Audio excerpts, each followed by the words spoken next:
Good afternoon. Thanks for joining us across the fence. I'm Fran Stoddard. We all know that disasters, like a fire, can devastate a home or business.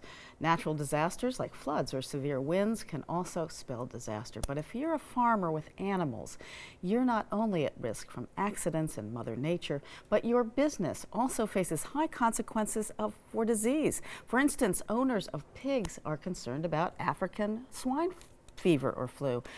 So today our focus is on livestock disease preparedness. Joining me is Dr. Julie Smith. Julie is a research professor at UVM's Department of Animal and Veterinary Sciences. Thank you so much for coming in. Good to be here. So not a happy topic, but difficult and important one. So first off, why do farmers need to be prepared for livestock disease prevention? Well, like you mentioned, farmers have to be prepared for a whole number of different types of emergencies. So farms can be affected by fires, floods, different types of emergencies that affect their fields, their crops, their facilities, their animals. And livestock diseases are one emergency that farmers should be prepared to deal with.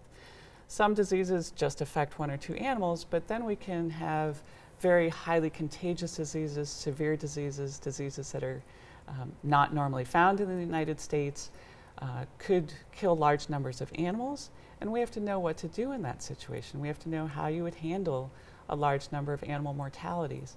If you're prepared to do that, you're prepared to handle death losses from other types of emergency events. And so interesting. So it's different, but it's also it's very much of a piece. Exactly. Just building up your ability to deal with any kind of emergency. Wow, great.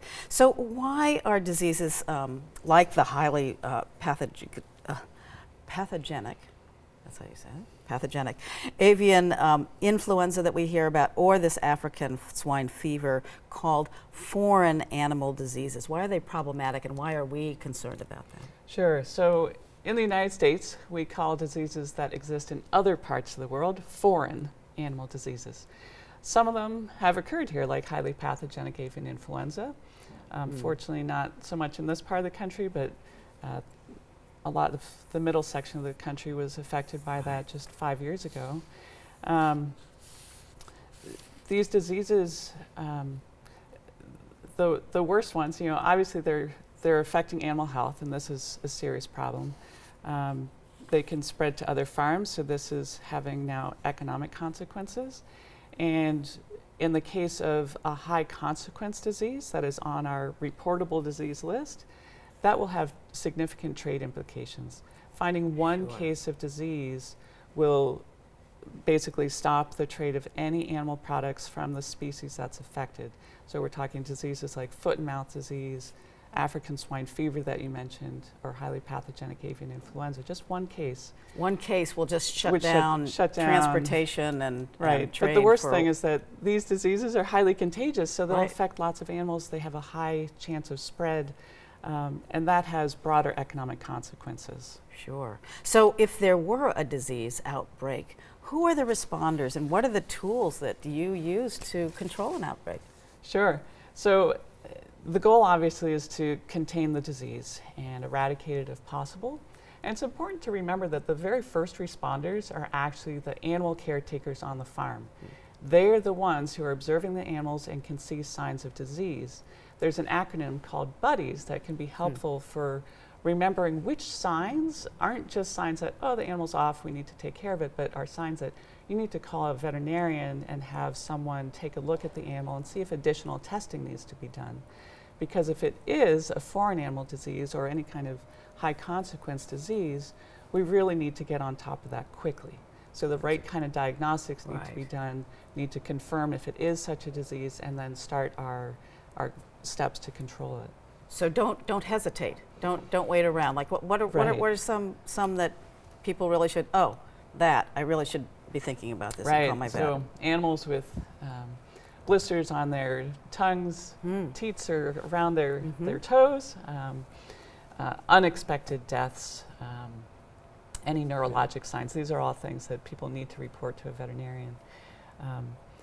The thing that's a little different about a disease emergency than other emergencies is that then our state and federal animal health officials have a key role in controlling certain things like animal movements. permits would be required to move animals. And this can affect people not just with affected animals, but in the area that is a control zone. That Right, could in the be whole one area, farm, wow. or it could be as big as a state, depending what disease we're dealing with. So, and clearly some diseases cause the death of large numbers of animals, and it can be Right. devastating if it gets out. So what resources do you have available to help farmers through that aspect of security? Right. So we have several tools, and the first are planning tools.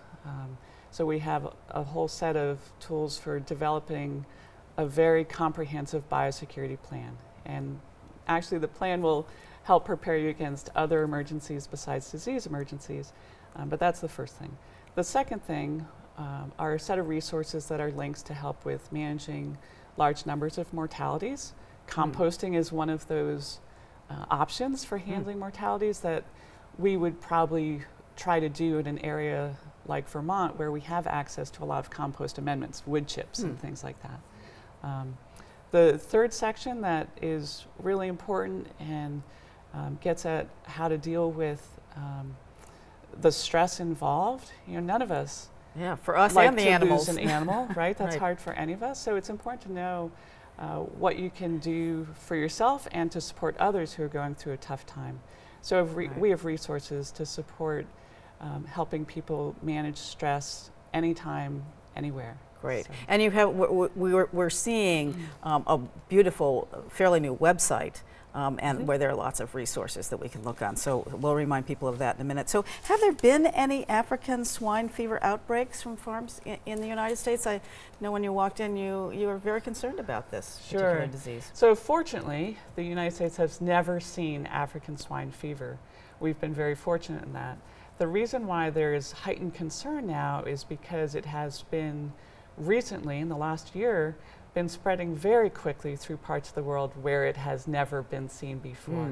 And as it moves into areas where we have a lot of trade relationships, we have a lot of people moving back and forth, we have heightened concerns and want to make sure everyone knows what they can do to protect their animals and to prevent bringing this disease-causing virus back with them accidentally.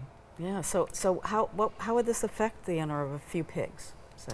So in a way, it depends where the pigs are relative to an outbreak, if we ever had this disease in the US. So if your pigs ended up in a control area, you would need permission to move those animals, and you would need permission to move any other species of animals or animal products from that farm.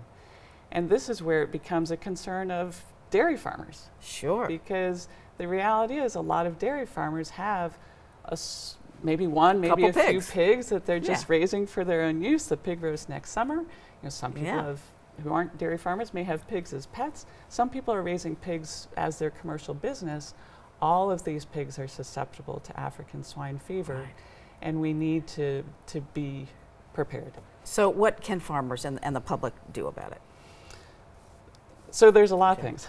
So everyone, so we're talking not just animal owners, but the general public needs to do everything they can to prevent accidentally bringing this disease into the country, and doing everything they can to prevent spreading it if we were in a situation where we had it in this country. So we're talking about African swine fever, and the really important thing for people to remember about African swine fever is that it is just a disease of swine. Okay. It does not make people sick.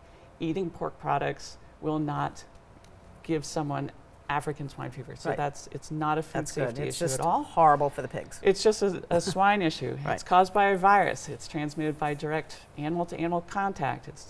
It's spread by contact with infected secretions. It's spread by pigs eating contaminated feed or food scraps. It's spread by indirect contact of people, vehicles, equipment that may have Boots, which is why everybody was wearing been little on booties, a farm, right, and coming those somewhere pictures, else. yeah. So, and the real kicker is that this virus can survive a long time. It's been shown to survive in feeds in the conditions that a feed would experience traveling across the ocean, for instance. So even though that might be a low risk or having it survive the dry curing process, it could, but fairly low risk. People tracking it, we might think that's a low risk, but if there's a lot of traffic, foot Right. traffic, then we have to do what we can to control it. So that's why if you're traveling abroad and you come back and they ask you, have you been on a farm? That's one of the reasons they ask you. And you have to be very careful. If you've been on a farm there, you come back, you don't want to go to a farm within at least a week or so. Exactly. Or clean your shoes or whatever. Exactly. So people who are traveling abroad outside of North America need to really think about, are they going anywhere with animals? Are they going to a farm, a market, a fair, a zoo? And try to avoid those places for 5 days before traveling back, and avoid those sorts of places in the United States after returning for 5 days. So we want to make sure that there's a good period of time that people have not potentially picked up contamination and be bringing that into an area with other animals. It's important to declare agricultural visits coming through customs, only bring back safe food products. There are resources that can tell you what you can and can't bring. And then be clean. Launder your clothing, take a shower, clean and disinfect your footwear. Make sure you follow the biosecurity practices on all the farms you visit. Right. Fantastic. Well, thank you very much for, and this is true for any diseases. I mean, we're talking, you know, just about African swine fever, but this is really for any animal diseases. That's right. You want to take care of this. And you have this website. It is healthyagriculture.org. Agriculture.org, where people can go and find out lots more and get these resources. Julie, thank you so much for coming in and talking to us about biosecurity and what we can do about it. Great to be here. Be well and biosecure. Right. And thank you for joining us across the fence. I'm Fran Stoddard.